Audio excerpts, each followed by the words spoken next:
Shut up and sit down. Welcome back to the Bowhunter Chronicles podcast, brought to you by Tactacam. Tactacam is the easiest way to film your hunts, whether it's with the budget-friendly Solo or the 4K 5.0. Tactacam has something for everybody. We just got in our Tactacam wides, and those have the wide angle lens without the fisheye look that you get from like the GoPros and everything. And just in time for the elk hunt, Frank and Ernie will be taking those. John will probably have one out in Montana. So we're looking forward to trying to bring you everything that we can. And to do that, we're using the Tactacams because otherwise Frank and Ernie couldn't manage mobile run and gun. They did do a great job turkey hunting with their filming, but for whitetails and for elk, this is going to be a whole new ball game for them. So excited to have those. Looking forward to getting the Tactacam Reveal cell cams in. They sold out of everything that they had, and we're just waiting on ours at this point. So definitely check those out at Tactacam.com. This week's episode, we talk with Ted Bright about, he's a hunter from Missouri, has put down some really good bucks, prides himself on actually going deep. Everybody talks about hunting, I got to be in a mile or 2 miles. Ted's using e-bikes, canoes. One of the things we talk about that I was rather intrigued by was actually going and camping out on a whitetail hunt. So if you're going back a couple miles, I always go in and come out. So it just changes when I have to leave the house, leave the parking lot, all of those things, and what time I get back to the truck. So we have a discussion about, when you would do that, kind of what's the thought process there, because honestly, that never crosses my mind to camp out halfway to where I'm going, and kind of get into that and some hill country techniques, because a lot of the area down there in Missouri is rather hilly. But, Ted's a real positive guy, gets his kids involved, and I think you guys are going to have a good feel for that once we get done, once you listen to the episode. But I know you guys are going to like this one. But I got to take a second to just, thank all of our Patreons. Patreon is a crowd-funded, funding for creators. It helps us with some of these, getting some of this gear, getting some these, being able to go on these hunts. It helps to for all the costs and everything that go along with equipment for podcasting and everything that we're doing. So we can't thank those guys enough. And, the Patreon website isn't letting us post anything for giveaways or anything like that, but we do take most of the money, all the money that we get from our Patreons, and put that right back into giveaways and things like that. So we've got a set of bee sticks that we're giving away. We've got a set of Hawk Heliums that we're giving away. We've got a Tactacam that we're giving away, and Base Map membership. I have a Vitals Live membership that I've got to give away. And, our Patreons are in on most of those Vitals Live seminars that we're doing. So, they're getting to ask questions to Dan Infalt and John Eberhart. And, tonight was the Ranch Fairy, and we've got other ones coming up. So all of those are benefits for our Patreons, for the guys that support us. We're doing everything we can to give back to them. So we really do appreciate that. And you can check that out at patreon.com/Bowhunter Chronicles podcast. But if that's not for you, no big deal. We appreciate everybody that listens. We really do. And we'd like to get more people that listen. So if you could do us a favor and just let somebody know about the podcast, if you heard an episode that, really kind of struck a chord with you or something like that, just talk to them about it. And then if you could leave us a review, just click that 5-star button, or, type something up that says, what you think of the show. And that really helps us as far as like on iTunes and Stitcher and all of that, get in front of more people. But we really do appreciate every single one of you, and we're really looking forward to where this thing is going and how far we've come. So I know you guys are going to love this episode. Enjoy.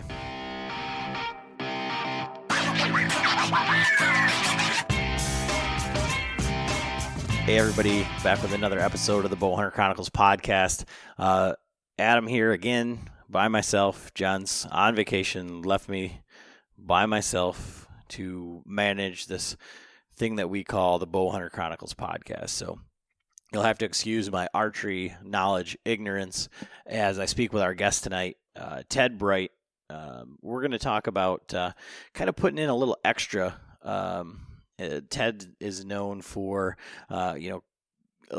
going a little bit deeper. We all say, we're going to try and go further, go a little harder than the next guy. But I think Ted does that kind of to a T. He kind of epitomizes that. And we're going to talk a little bit about that style of hunting a little bit. So how are you doing tonight, Ted?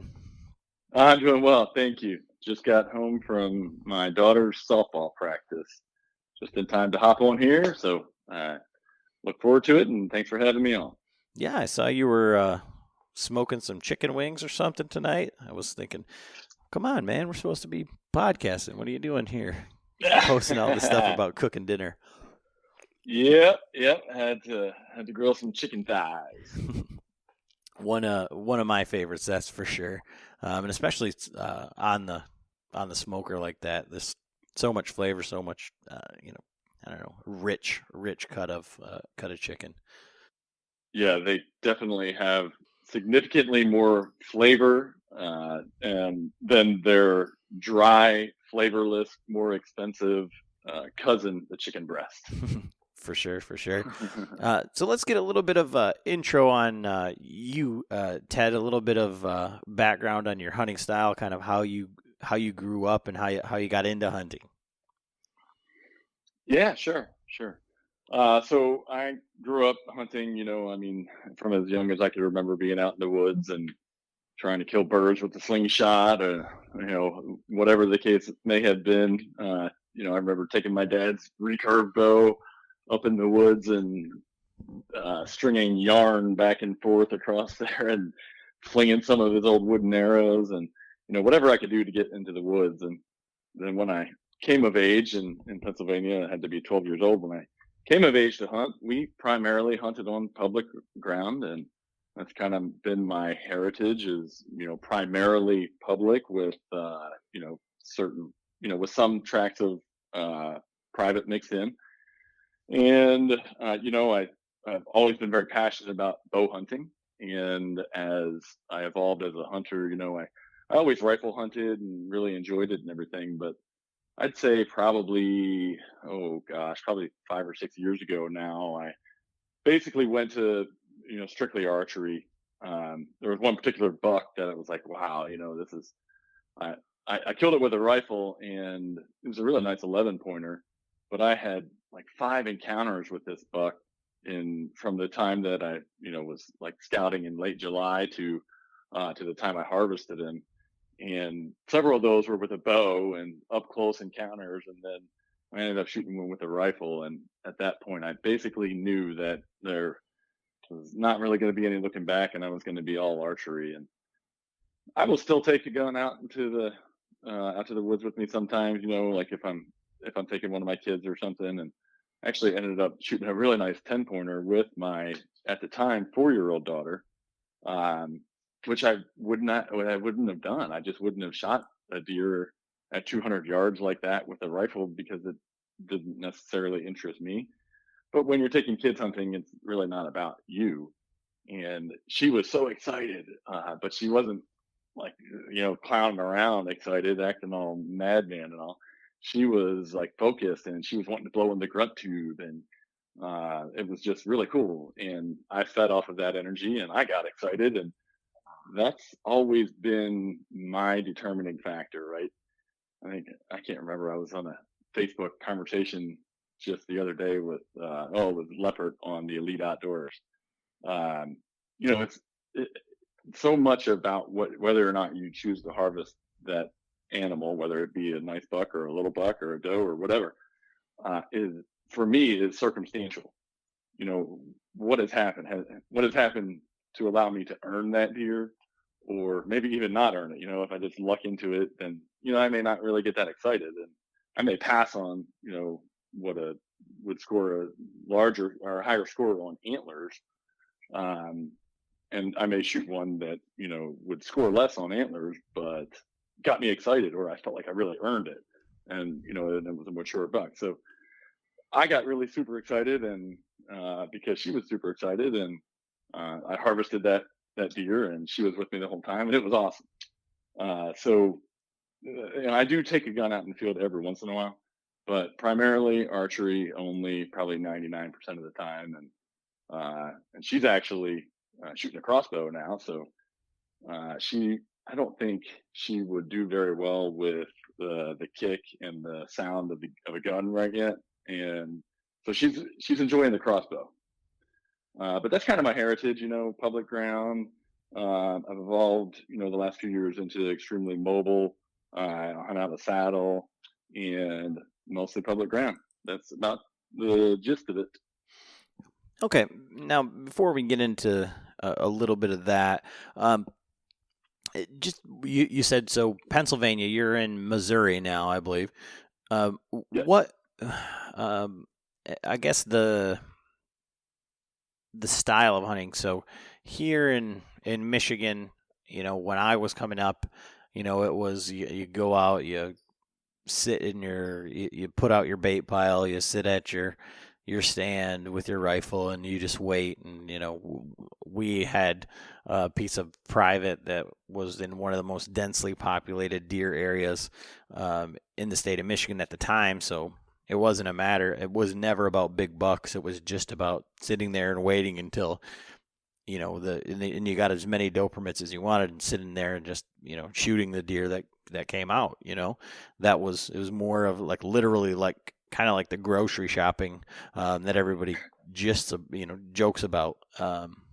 So like for you growing up in Pennsylvania, what was the terrain like, and what was your, I guess, hunting acumen like? Were you out there, doing active scouting and kind of the things that we think of as second nature today, or how was that imparted upon you? Yeah, so I grew up just south of York, Pennsylvania, in a small town called Shrewsbury, right next to New Freedom, and it was just right above the Mason-Dixon line. And so it was, kind of a mix of rolling hills and ag country, farm country. Lots of cornfields, bean fields, and some, decent tracts of land. I think most of that is gone now, and it's mostly subdivisions. But I had right around our house where we lived out in the country. We had quite a bit at my disposal, and I mean, a lot of my adventurous style of hunting has evolved from that. As kids, we would go out camping, and we'd be gone for several days to a week at a time, just camping. And I was always managing to scout during those time frames, and I didn't even call it scouting. I didn't even think of it as scouting. I was just learning deer behavior, and it wasn't really even a conscious thought. But then I would apply those what I learned the next fall while hunting, and in that area it was decent hunting. Not. I wouldn't say it's like the mountains of Pennsylvania where the deer density is very high, and they don't really have a whole lot of mature bucks. I think there's probably more mature bucks there in that south central area. But again, I moved away from there when I was 16, so I'm looking at all of that through the eyes of a child to a young man. But I was just always out there looking for an adventure, basically. Okay, and so while you were doing that, I mean, were you influenced? Like, was your father, your uncle, your grandpa, were they telling you how to do this, or were you just, I'm out on my own? You said you'd use your dad's recurve, so. Yeah, I mean, I definitely learned a lot from my dad. My family has a hunting heritage, but not to the level that I hunt now. And I think that a lot of it was just self-taught. For one thing, in that day, it's so interesting because it's such a dichotomy, and it's the exact opposite now. Back at that time, when a young man was coming of age to where he was going to go hunting in the woods, let's just say he went to a deer camp. that kid would be told to go sit on the stump in the back 40, right? In the least spot where the deer spotting was least expected, right? Certainly not where you'd see a big buck. In today's world, now we cater to that young man or young girl, and we have a special season for them and everything. So I really enjoyed that, especially as a father now. But it's just interesting how the dynamic has changed, because now it's almost like, as a parent, you're encouraging all of this stuff. When I was a kid, it was, you just either did it or you or didn't. Your parents didn't really waste a whole lot of time trying to encourage you or develop it. It was kind of sink or swim compared to how it is now. Okay. Yeah, I mean, I just find it interesting because, like, as we get into that more kind of like adventure style hunting or going a little bit further, it doesn't necessarily resonate with me as a whitetail type activity. So I'm just trying to like wrap my head around that, as well as, there's so many people. I mean, there's so many podcasts out there. There's so many different shows. There's so many different YouTube outlets and everything like that. The people that gravitate towards us are, the people that are actual regular guys trying to figure it out, and they may have never harvested a deer with their bow. They may have never harvested a deer on public land. They may have never, shot a buck with a bow. All these things, and everybody is learning, but there's so many, right now in that thing, kind of like you had outlined with that dichotomy, is there is so much information out there, some of it good, some of it bad. And, when you think about being, influenced that early of an age, there's some guys that were just, taught by their grandfathers who were, mountain men type stuff, and they were actually teaching them. And there were so many, like you say, where they just said, well, go over there and sit and wait and see what comes by. And I think that happens more often than not. So as you, I want to get into kind of like the backpack style whitetail hunting, because, like I said, when we were talking earlier, like, it's almost kind of like a romanticized thing. I see guys that do it in Pennsylvania in the mountains and that type of thing, but it just never. I mean, how big of a tract of land are you going on? Where are you? How are you? Are you doing this while you're scouting as well? Take us through like how you plan out one of these hunts and kind of do it, and like in where you're at and in the terrain and that sort of thing. What makes it a necessity, or is it just for the adventure?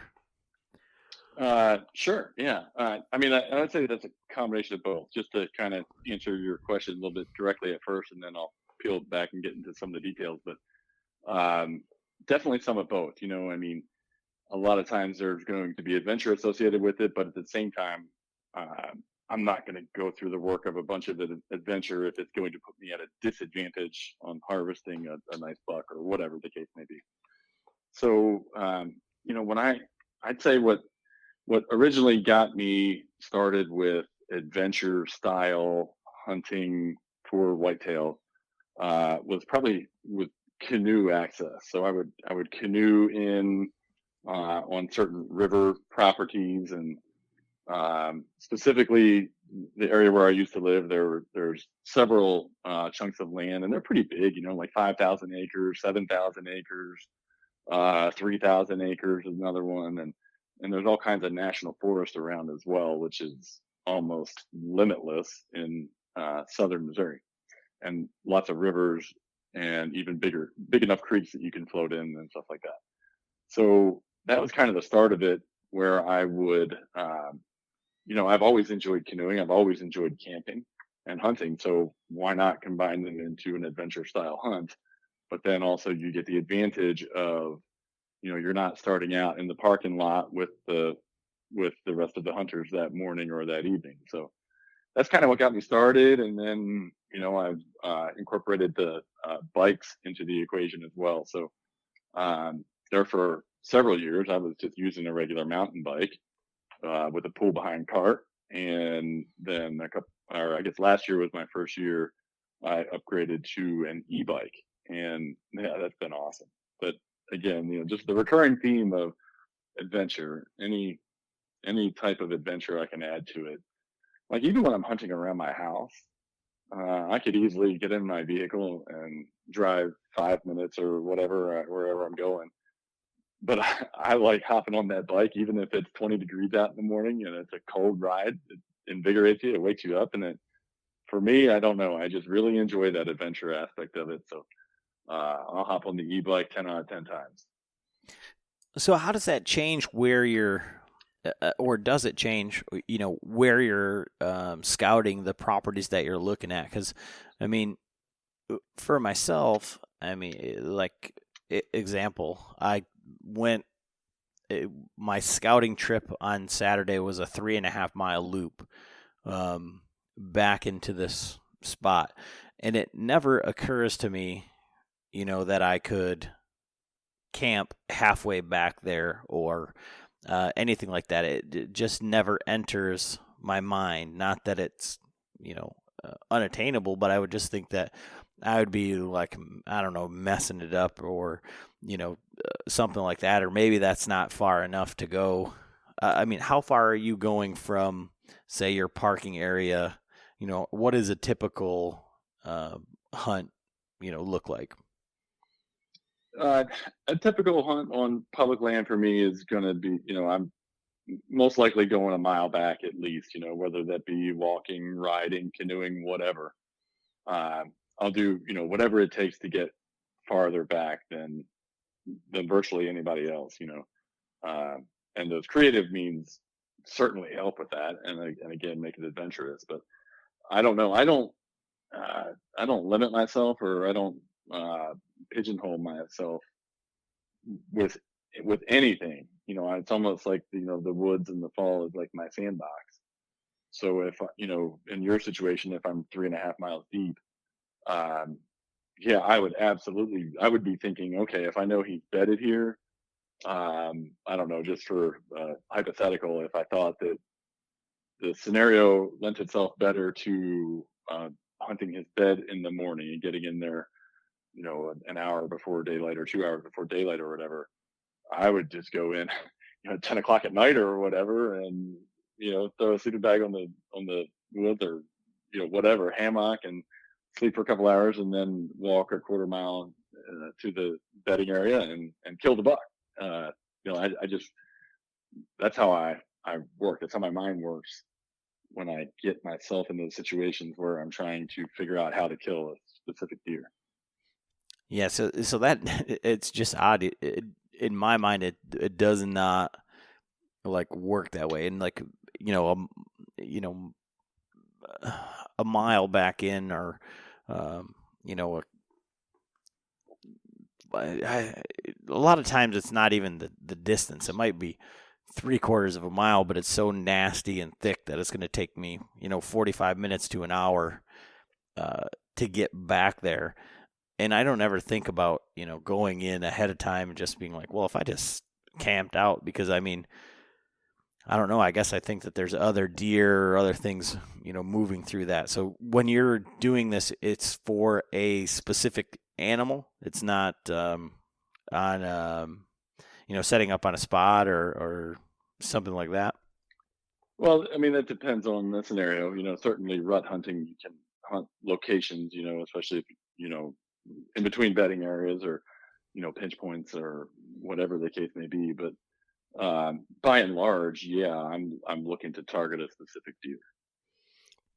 Okay, so let's dive into that a little bit. So if you're going back in a mile or 2 miles or whatever, how are you locating these specific deer? Because I think that that's one of the things that most people, I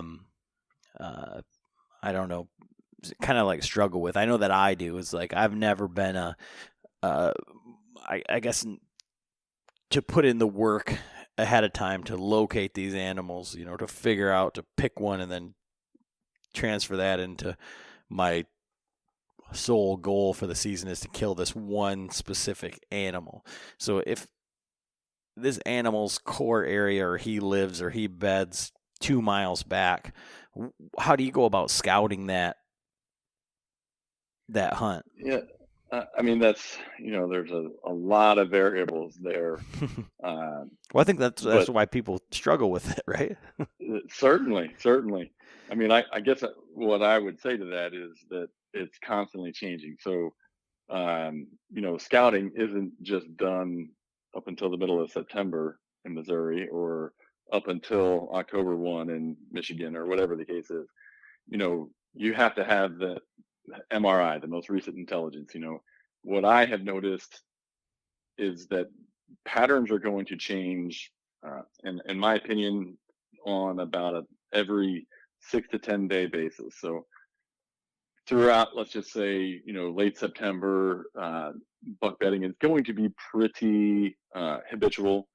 But as soon as the leaves start falling, the acorns start falling, those patterns start to change quickly. And I found again that they're going to last about 6 to 10 days typically, and that's going to be on the bed to feed pattern. So, as the different leaves fall, it may render a certain buck bedding area to be not as attractive. So, that buck is going to move off of that area and change. So once you find that a buck is bedding in a certain area, you only have a limited amount of time to get it done. So, I've always been of the school of thought that you might as well push the envelope during that time frame, because he's just not going to continue to bed there, all the way through the rut and into late season. It's just not what they do.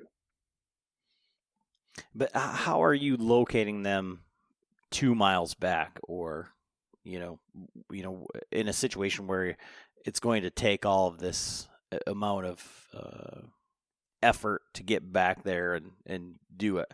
How are you scouting that animal? How are you getting that most recent intelligence to say, okay, I'm going to go through all of this for this specific hunt? Well, if it's properties that you're familiar with, you're probably going to have an idea of where you could expect a buck to be bedding. So if you're familiar with them, but you haven't been there, let's say that year yet, so you're kind of walking into a new scouting area for the year, but you're familiar with the property. So in my mind, you wouldn't even really need to look at a map, although it's always helpful to have it on your phone or whatever. But you'd be able to hit those spots and see, is there any buck activity here?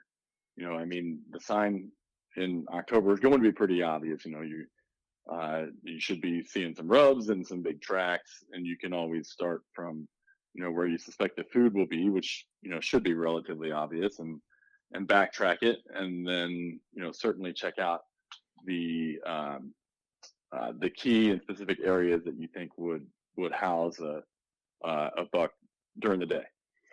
And from there, then, you just try to get set up on it and have a setup that I like to refer to it as the trifecta, where you can get your entry trail, the prevailing winds, and the thermals to all jive within proximity to that bed on the direction that buck is going to move, to hopefully get a good ambush on it.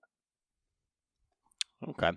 Yeah, and like I say, like for myself, I mean, I'm starting to put this together, but I field questions almost daily, if not daily, about what would you do here? This is a situation that I have, and I pride myself on being fairly transparent that I'm not that great at it, so that people are asking me how to what I would do. It's I don't know. So I'm learning just as much through this as they are. And I kind of understand that, but like I said, I think one of the things that people struggle with as well as myself is locating, said target animal, so, some guys use, a million trail cameras. Some guys are using cell cameras. Some guys are just looking for big tracks.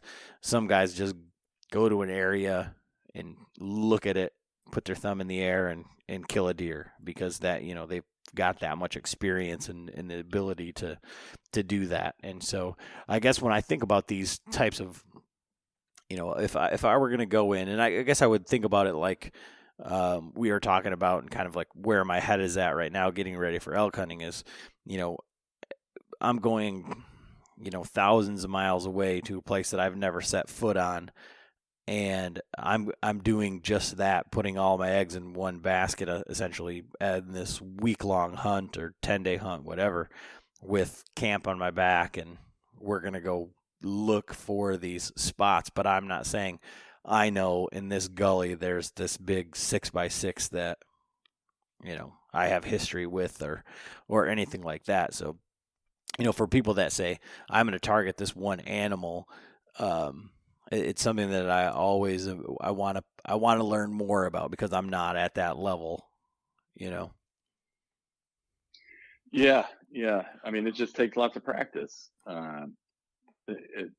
But rest assured, with that practice, you can definitely get to where you can look at a map online, and you can, within minutes, identify on a decent sized piece of property where you would suspect to have buck beds, and then you just got to boots on the ground, um, go check each and one of those spots.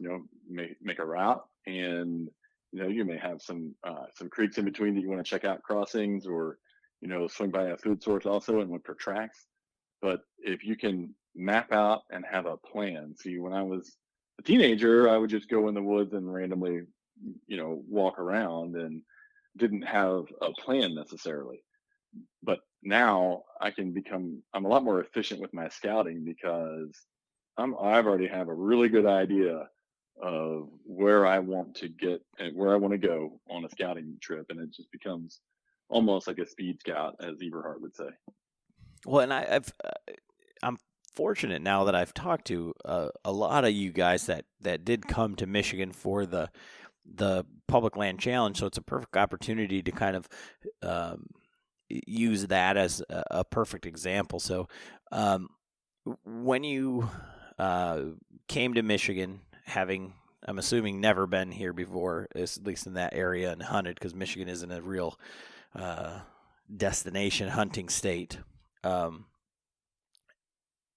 How did you approach it from a scouting standpoint? Like, how much time did you spend scouting once you first got here versus time on stand? Because I think a lot of people, like for example, like when I went and hunted Missouri last year, we went and spent the first entire day up until an hour before dark, scouting, and then we finally just got up a tree wherever we were just to see what happened, just by happenstance. But how did you approach that? Because I mean, it's a perfect example of a new area going in. Yeah, so it was totally new. I'd never hunted in Michigan before, never even been to that part of Michigan, and I've never hunted marshes before, so that was a totally different dynamic. But I've watched a lot of videos. Dan Infalt's videos are excellent on marsh bedding, swamp bedding, and so I kind of had an idea just from devouring content. And so when we got there, I think we had a couple of days before the challenge actually started, and I mean, it rained the whole darn time. It literally rained every single day, but we just went out and got wet and scouted every day. But it was unique, and you and I were talking about this via messenger, but the amount of sand in the soil there makes it very conducive for seeing tracks. And one of the things I noticed was that there's a lot of these gravel roads, or I don't know, county roads or whatever they are, that go through these larger tracts of public ground, and it was fairly easy to just coast, go along those roads, and you didn't even have to go super slow to see where deer were crossing, and then just pop out real quick and see, is there a track here that I would like to follow for a while and see what this terrain looks like. And so that was a really effective way. I think we got onto a couple different really nice bucks by just by doing that. One in particular, you could see exactly where that buck was coming and going from bed to feed, and he was bedding. I got to the edge of where his track stopped on the trail, and it was at the edge of the public ground. But just knowing the how far we were from the food source, I'm guessing that he wasn't bedded far onto private. And Jared Schaefer and I actually set up on him, I think twice, or maybe I set up on him once, and then Jared and I set up on him together, and we never did see him. We had the time that Jared and I were in there. I thought that we had a lot of things going right for us. It was a good setup, and I thought that we had really had a chance of having an encounter with that buck that night.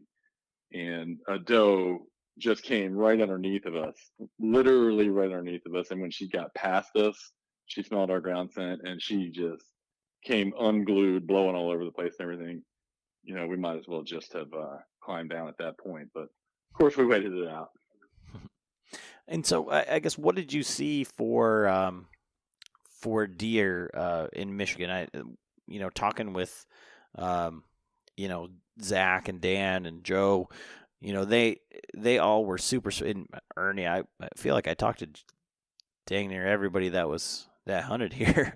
Matter of fact, that they were surprised at the amount of deer and deer sign. I mean, Dan, he said, he thought, everybody was saying, oh, Michigan, there's not going to be any deer.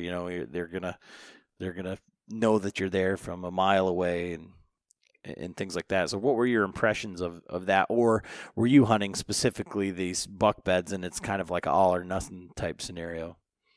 Yeah, that's what I was doing, definitely. But I mean, I was still surprised at the amount of deer. You'd be driving around, see an alfalfa field in the middle of the day, you'd see deer out in there, and to me, that was just in contrast to the way the picture has been painted by a lot of other people. So yeah, I was surprised at the deer numbers, but I was even more surprised at the amount of mature buck sign that I saw. And this was, keep in mind, this is, I think it was like October, I don't know what it was, 5th through the 10th, give or take. Yeah. And in the rain, torrential downpour. Yeah. It was something else. And so that ended up really favoring Dan and Jake and Joe and whoever else was with them. Right. And so I guess, what is the normal terrain that you hunt? Because I kind of want to get into that too. So the normal terrain that I hunt is it's kind of a mix of hill country and farm country. So I moved a year ago, and so first of all, like the hunting that I did around my house, I actually hunted a little bit more private last year than what I typically do, because I wanted to build a foundation of knowledge of deer, local right around my house, that I'll be able to tap for years to come when I get home from work in a pinch and I just get, I only have an hour to get out there or whatever. So, and of course, with just, with moving and everything, it was just kind of chaotic. So I hunted more private, and it was, like I said, in this area, it's mostly hill country with some ag mixed in.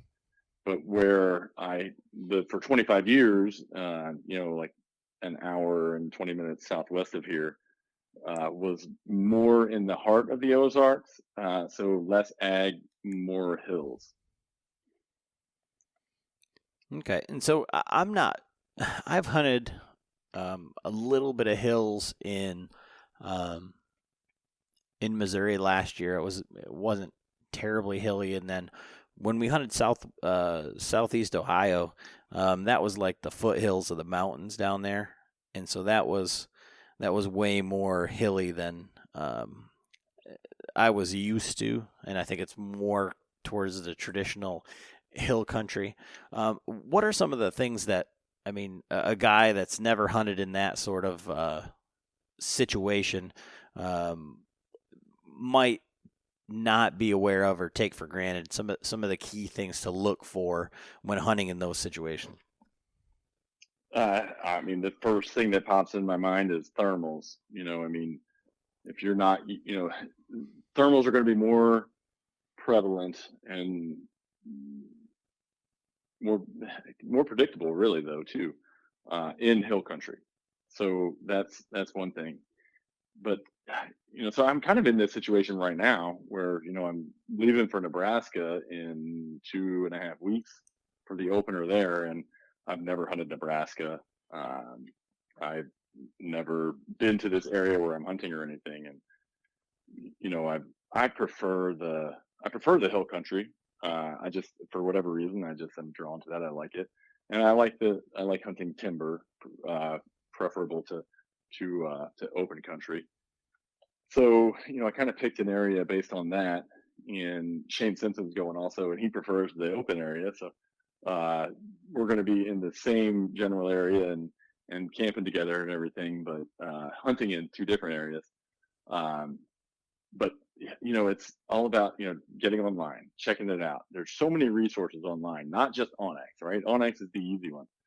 Well, I got probably more information from a phone call than I did all of the online resources combined. And that was a phone call to the local wildlife biologist, who is a young man who's passionate about hunting. And we literally talked for an hour, and he gave me all kinds of intel, probably the most important of which was access. So I figured, well, we're taking kayaks, and we're going to get creative on our access. That's going to put us extra deep, as you said. So there's all kinds of resources. Just because you haven't been to an area, just because you haven't hunted that type of environment, that's not, it shouldn't be a limiting factor, especially if you look at it with an open mind and an adventurous mindset. Oh yeah, I was just thinking of in terms of like how deer use the hill country, or where they bed, or things like that. I mean, so when I was there, there seemed, I heard, like, so when I went to Missouri, I had heard, all the deer just run the tops of these ridges, and all this stuff, and we hunted some ridges and seen some deer, but I wasn't putting together like the way that they use the terrain until I got back and started to like really kind of analyze what exactly was happening and why they were moving, the way that they were, based on some of the, the steep drainages and things like that, the benches and stuff like that. I was just trying to look for some of those types of things where it might be different than hunting, say, big timber or some of that open country. Yeah, definitely. I bet one of the things you noticed when you got back and you were looking at the map was the strong tendency of leeward bedding. I don't know if you had, usually in what time of year were you there? We were there in November. Okay, so you had some strong windy days, I'm sure. Mm-hmm. Did you notice that trend of the deer were stacked up on leeward bedding?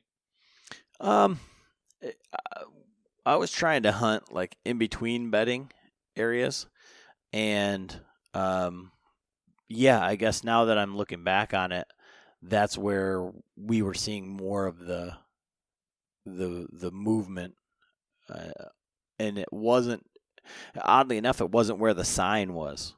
So I knew that we knew that it was bedding, and we were trying to set up between these two bedding areas to catch these cruising bucks. But all the sign was on the other side, and the bedding was on the leeward side. Yeah.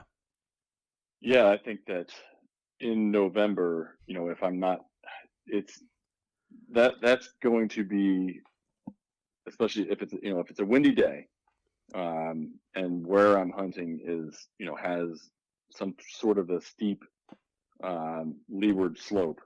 That is the most predictable indicator for hunting, in my opinion, is leeward bedding, because the does are going to be there, and if the does are there, then the bucks are going to be there. And I mean, deer, that's such a strong tendency. They're not going to bed on the windward side.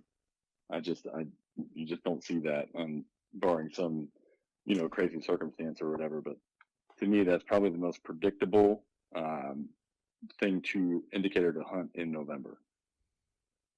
Yeah, when I was in Ohio, I was hunting along this big ravine, thinking that nothing would travel down that. And literally the first deer that I saw in the state of Ohio on stand was about 120-inch 10-point that just popped out of this CRP field and slid on his back legs, like sat down, front legs up, and slid all the way down to the bottom. And that was something that I would have never expected. I mean, I don't think deer in Michigan think like that. You know? So just when you think they don't, right? Yeah, and that's that's kind of what I was looking for, is like, some things that are just, that's just the way that the deer do. And then, after the fact, because I hadn't talked to anybody in Ohio or anything like that, and they said, yeah, they, when they see that, you'll go down the road and you'll see these big hills and you'll say the slides, and that's what they call deer runs, because the deer just basically slide down the side of these mountains and stuff, and it's just crazy. And then what I also found was, like, again, like on these big drainages, they were using those as like pinch points, and that's where I ended up seeing the only buck that I could have shot, that gave me a chance. Was I was set up again between these two bedding areas, and we had seen some sign, and these deer kept going around the edge of this big drainage, because that's basically the only spot that they could use. But that's something that I just don't look at here in Michigan when I'm looking at, any sort of terrain. I don't think about that kind of thing, I guess. Yeah. I've had some really good successes the last few years just on cyber scouting and putting myself in a position, and that kind of coincides with, where we were talking about a minute ago with the leeward bedding. 2 years ago, I went to a piece over in western Missouri that I'd never been to before, never hunted or anything. And my son and I, he was, I don't know, 15, 16 at the time, whatever. We drove over there, I think it was like on a Friday or whatever. And we got there in time to hunt that night. And I think that it had rained like all night and morning. It was a muddy mess. We took the bikes because we knew we wanted to get 3 miles back to this one particular area. And it was so muddy, we couldn't even take the bikes. And so, we walked all the way back, and he was able to, we were both in saddles, and he was able to shoot a nice 8-point buck, his first buck with a bow, and everything was awesome. And then, of course, it was a late night getting that thing out from 3 miles deep and everything. And we got back and we celebrated some, and I still had to find a place to hunt the next morning. So I wanted to get back to that area and go further and push on. And again, I'd never been there, so I was just looking at the map, and I knew that after that front came through, that wind was going to be picking up, and it was supposed to be like a stiff 15 to 25 mile an hour, I think, out of the southwest, I think, that already had came back around. And there was one spot that just stuck out on the map as a great spot to, a strong leeward bedding, with basically a northeast facing slope with that southwest wind. And I went, through the dark. I was following my Onyx, and through the woods, and part of it was trail, but most of it was just timber, and I was blindly going through here. And I, just as it was starting to get light, I picked a tree and climbed up in this tree, and I saw more deer that day than any day I've seen in a long time. All the does were piled up on there, and of course, with all the does, attracted the bucks. And I would say probably about 10:30 in the morning or so, the woods erupted with 2 big bucks fighting, and they were like 100 yards away. As soon as I waited until they stopped. As soon as they stopped, I rattled and could barely set the antlers down. in time to see this nice big 10-pointer charging my way. And he came to right underneath my stand or underneath my saddle, and I was able to harvest him. And it's just kind of cool to be able to see that on a map and identify the leeward bedding. And I mean, the deer were just all around me all morning long. I bet I saw 20 does that morning. And of course, again, it was November, so the bucks are going to be where the does are. And so how did you set up on that bedding area? I just used a combination of, the onX map on my phone and in the gray light, what I could see, to try to get at the right elevation on the hillside. And if I remember right, I was probably around the 2/3 mark, 2/3, a third of the way from the top. And, just using the combination of that and what I could see in the gray light at the time, and, make sure I had some shooting lanes and everything. So, it's not foolproof, because, those bucks were fighting 100 yards away. And, if they were just happening through, or they didn't, have an encounter together and get all charged up, then, maybe he wouldn't have responded to the rattling, although I suspect he would have, because they were battling it out for possession of the does on the hillside that day. But you just, it's tough when you're going in blind, but it can definitely happen. And, I think a lot of it's just a feel where you think, you need to set up, because you certainly can't see that great as it's barely getting light. And then a lot of it is, having an idea of where you want to go ahead of time on the map. And I have a little method that I use where I didn't get a chance to use it this time because I didn't really make up my mind until that night before. That's where I was going to go. But if I know where I'm going to go ahead of time, and I've never been there before, then I will, from my computer, from my PC, I will draw a shape. On onX, how you can do an area shape. Mm-hmm. I will draw a shape of the general area that I am interested in hunting. And, you can speed walk or whatever, to get there. But once I am approaching that shape and I can see it on my phone, then I know, all right, it's time to slow down and look for sign and look for a place to set up. Okay. Now, when you talk about that 2/3 of the way up, that's something that has,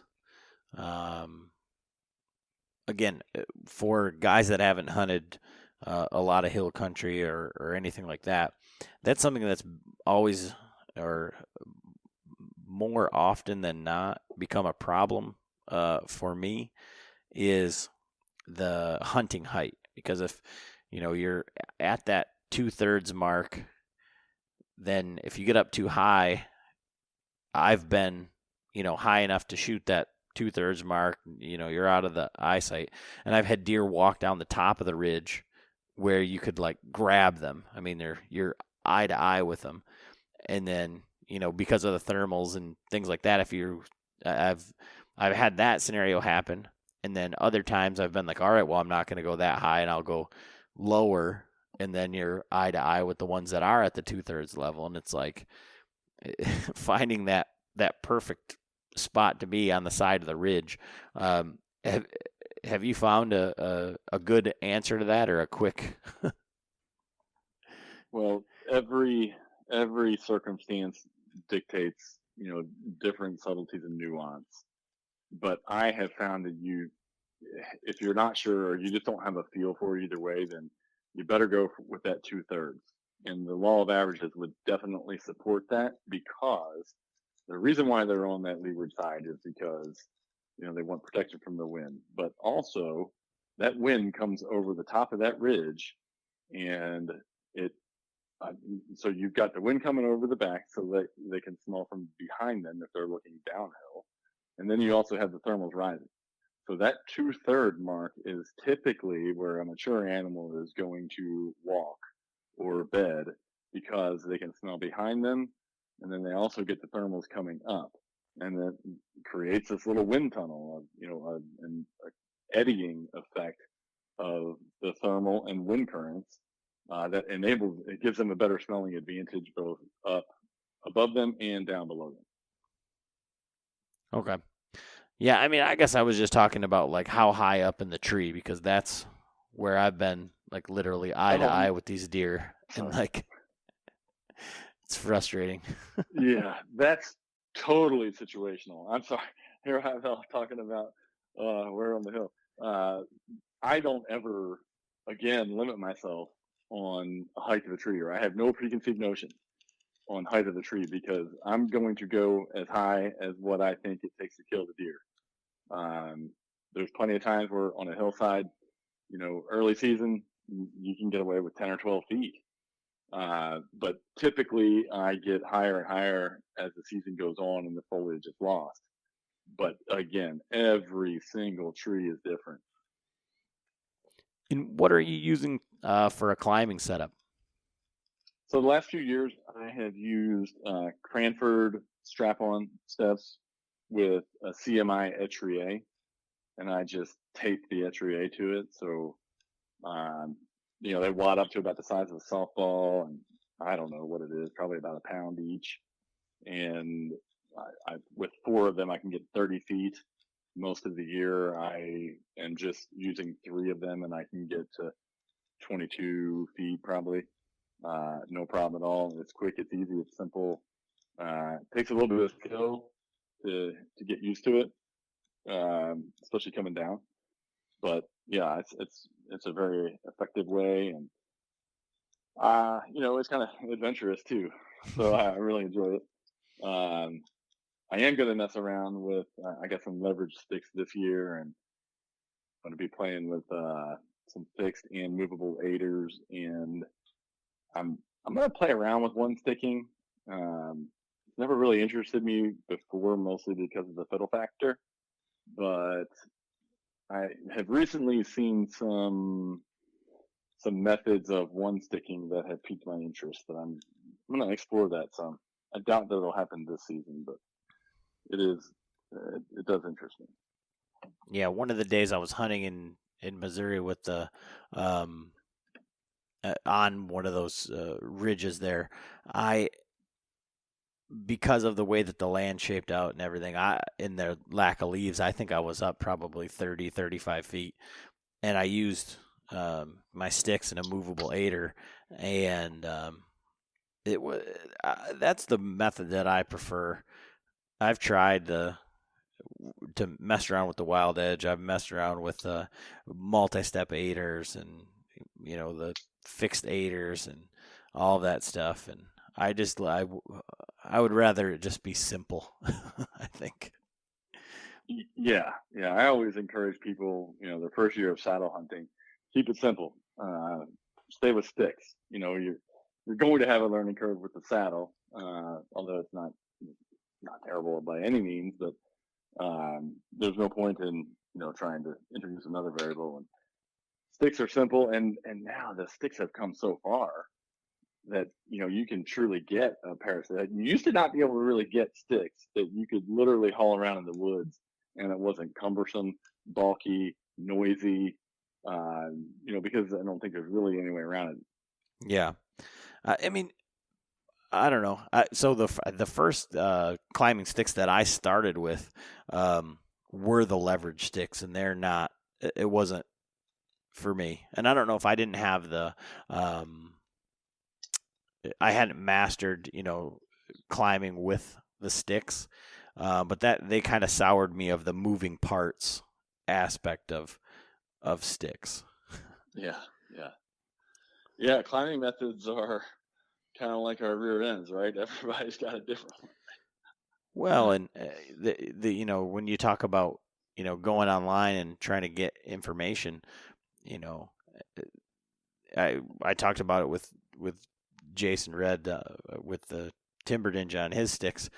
No matter what your setup is, no matter how comfortable you are, no matter how small it is, no matter how proficient you are, there's always some internet jockey saying, well, if you just did the one stick method, it'd be so much lighter. And, if you just did, SRT or DRT, you'd be so much further ahead. And it's like you've got guys that are getting into saddle hunting or mobile hunting, getting away from their climber for the first time, and you're filling their head with all of this stuff that's just not realistic. Oh, it's hard to believe though. I mean, some people actually use an HP to look at Onyx on their computer. I mean, don't they know that the Microsoft Surface is so much more mobile, right? Yeah, 100%. Yeah, it is. Everybody is only all about their way. It seems like, but a lot of that also just comes from passion towards trying to share ideas that you've came across, or that you've mastered, or whatever. So sometimes it just comes across wrong or whatever. But you're right. Everybody's got that opinion on the old social media. Well, I think it's a big ego thing. Nobody wants to, whether you spent money or time or whatever trying to figure something out, and it's like you just want your way to be the best. You're trying to, it's like self-validation. And, again, like for us and having a podcast, it's like I would have never saddle hunted in my life. I thought it's the stupidest thing ever. But I did it simply because I felt to have a honest conversation about it, I had to try it. And now I don't see myself going back, just from you said fiddle factor, but I just think the simplicity. It's like, if I'm going to climb all the way up here and have to set another thing or do another thing, it's like I'm already attached. It's one less thing to mess with, I guess. I mean, in my opinion. And I don't know, maybe after this year, my second year into it, I'll be like, well, maybe I want to try something different. But I mean, at this point, it's just trying it out. And so I've, last year I hunted out of the trophy line in the Mantis, and this year I've got added a Phantom to that mix. And there's another company out of Michigan here, the Latitude saddle, which I think I'm going to get one of those to try it. And for the fact of being able to have a conversation about it, because there's so much bad information out there when it comes to all of this mobile hunting stuff. And I mean, the saddle hunting is one thing, but I feel like for the most part, they've all figured out a way to kind of play together nicely. Where if you go over to the tree stand world right now, it's like, oh my God, it's just getting pretty nasty. Yeah, people make fun of us saddle hunters. You gotta be kidding me, right? I mean, nobody wants to hear about it, and I can't wait. I was supposed to have Parker McDonald on here a while back. Oh man, and I'm excited to talk with him, because I'm just gonna bust his balls, because everything that social media has a cliche about, which is you gotta kill him from a kayak, you gotta saddle hunt, you gotta have a podcast, all of these things. I mean, Parker checks all the boxes, right? And I say that in the most endearing way. It's all in good fun. But I mean, if you let social media get to you, it's it's doing more harm than good. And it's a tangent off of your climbing method there, but I mean, it just you have to use what works for you, right? If you're losing sleep over what Johnny Dingleberry said about your climbing method, then you might want to rethink a few things, right? Right, but I think people are really, at the heart of it, there are people that are trying to figure this out. And if you're, we'll just say, to go mobile, if you're going to start mobile hunting from the first time outside of a climber, everybody's product is the best. Everybody's fans are the best until you purchase said product, and then everybody piles on and says, "Oh, you should have bought these or these or these," or the next newest best thing comes out. And people struggle with that. Like, if you don't get it right off the bat, you can spend a lot of money chasing down, what works for you. So it's a hard go. Yeah, absolutely. I mean, if you look at really guys now have got it made. I shouldn't say that. It's still there's a learning curve, and there's a significant investment and such. But it is a lot easier than several years ago. Um, saddles were just there. There wasn't the options out there. There wasn't the comfort. There wasn't the efficiency. I mean, I hunted out of a couple of New Tribe saddles, and they were okay. My first year, I was using this big bulky thing that was much more resembling an arborist saddle, and I mean I just couldn't imagine hunting out of that thing today. And then I went to the Kestrel, which was a fine saddle, a very comfortable saddle, and excellent in the tree, but I couldn't wear that to my tree. And I didn't really even think a whole lot of it at the time. I just really liked the saddle. Then when the mesh saddles came along, that was next level. That's when you can wear that saddle in and it frees up all that space in your backpack, or it allows you to downgrade from a frame pack to a more typical size pack. Then you become a lot more mobile. You're not a lot less bulk. You're carrying less stuff, and it just allows you to hone your system a lot better. To me, that was a big advancement. Yeah, and like for me being new to it, and just hunting out of what I guess the options that have been available. I mean, and our stance is to try to be, as objective as possible, right? Because the worst thing is sounding like bought and paid for, or whatever. I mean, we're friends with everybody, and that's one of the hard parts, is because the problem with the saddle community and the companies, for the most part, I'll say, that are involved with it, is everybody's just such great people, and so you don't want to step on any toes, but you might not like something, just like you might not like a Ford over a Chevy over a Dodge or whatever. It's just kind of like, what's your process? I mean, I think the trophy line saddles are fine. I don't care for the bridge, but I don't think that a guy that's just starting out, who's trying to save some money, or not trying to justify a purchase to his significant other, or whatever. I say that saddle hunting is so different than tree stand hunting. It doesn't matter if you use a rock harness and a sit drag, if you use a Anderson tree sling, a JX3, whatever. It's going to be so weird and so different, and no matter what, you're going to find something that you like about one and you don't like about the other one. And then so the question is, so is the Phantom worth the money? Well, all of that adjustment is, I mean, ultimately better. I mean, you can get a more customized fit. You can get everything, adjusted the way that you like it. But does that mean that everybody's got to run right out and get one? I mean, you can make that decision for yourself, right? Yeah, exactly. I like what you said about how the companies in the saddle industry, and I guess your listeners should probably know that I am on the staff at Tethered, so just disclosure there. But you mentioned that the companies in the industry, for the most part, play very well together, and I would definitely agree with that for the most part.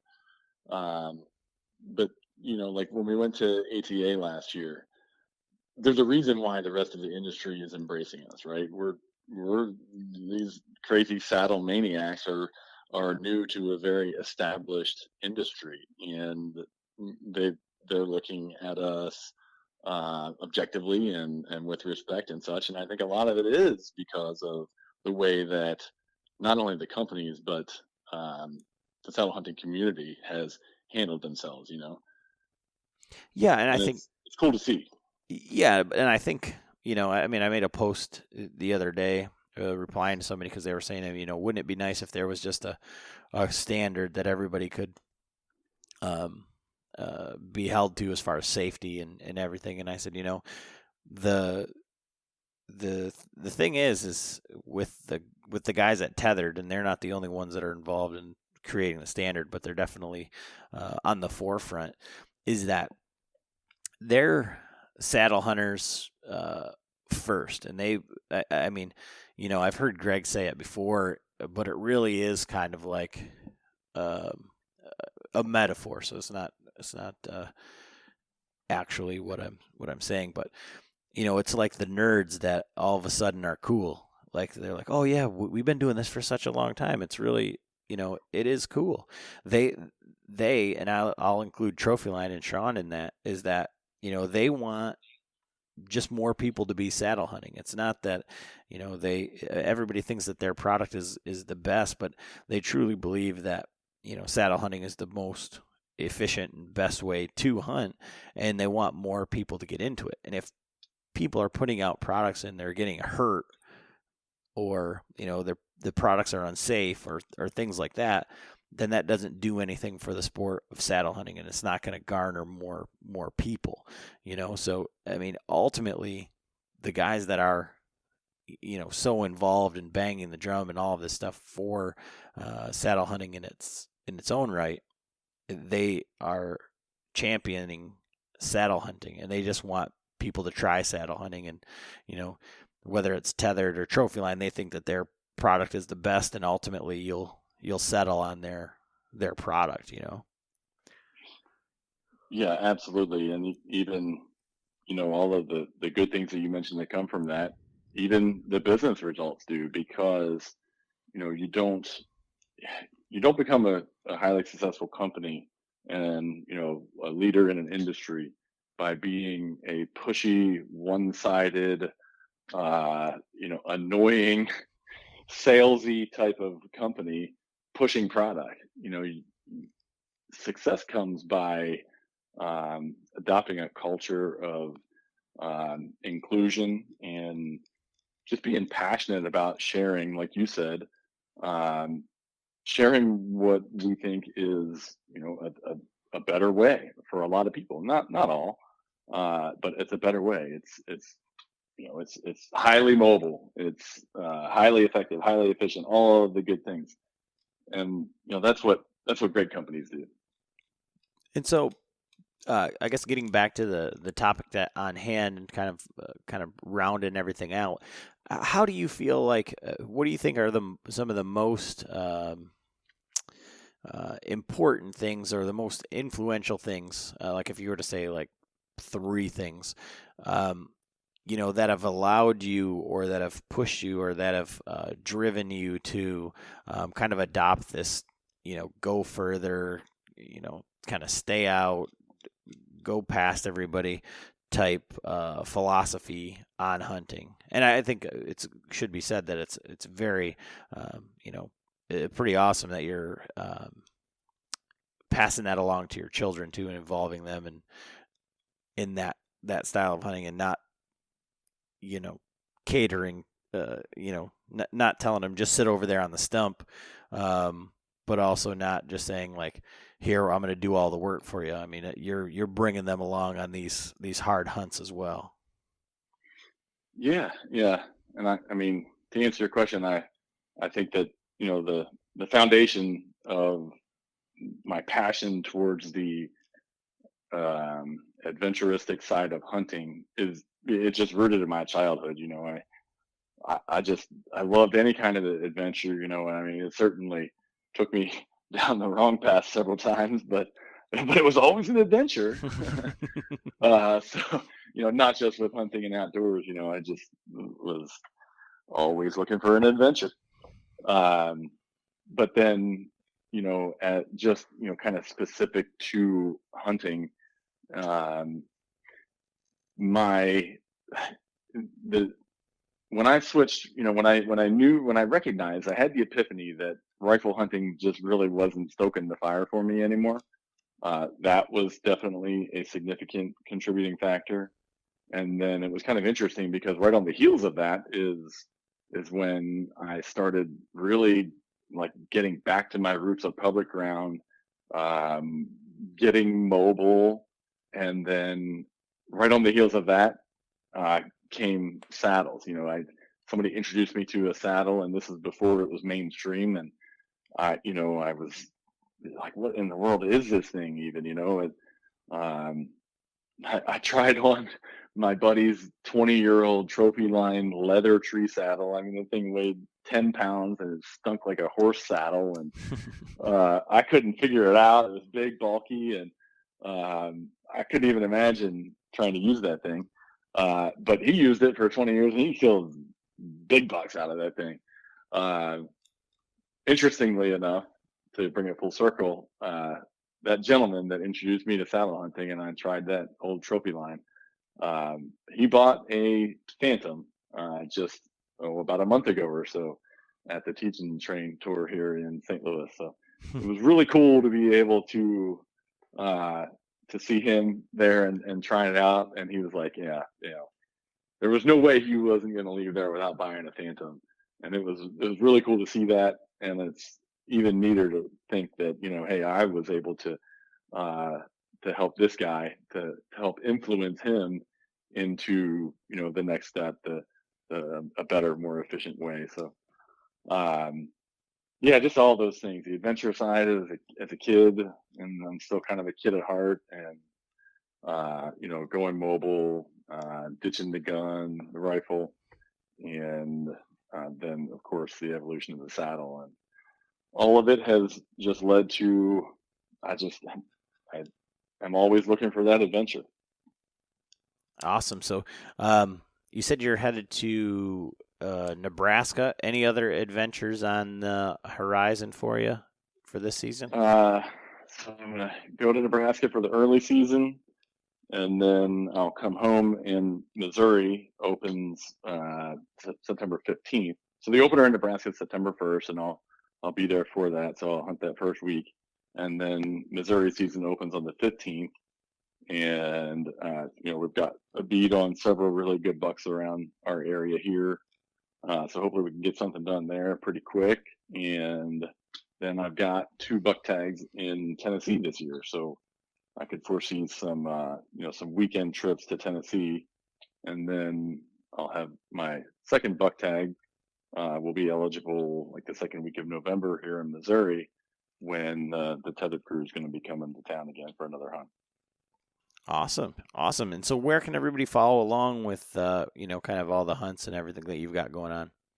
Yeah. So I appreciate that. I am on Instagram as Teddy Bright 21. I do a lot of posting, anything hunting, kids hunting, outdoor adventure stuff, and I do a lot of cooking also. So especially wild game cooking, I do a lot of posting on that type of stuff, as we kind of talked a little bit earlier. And then on Facebook, it's just Ted Bright. And then I'm on YouTube also, and I've really been putting quite a bit of effort into trying to build the channel, which is called Hunt Fit Ted. Okay. Awesome. Well, hopefully we'll be able to catch up with you if you're at ATA again this year, and we'll definitely be in touch throughout the season. But good luck to you if we don't talk to you before September. Well, thank you very much. I appreciate it, and it was fun being on the cast. Awesome. Thanks.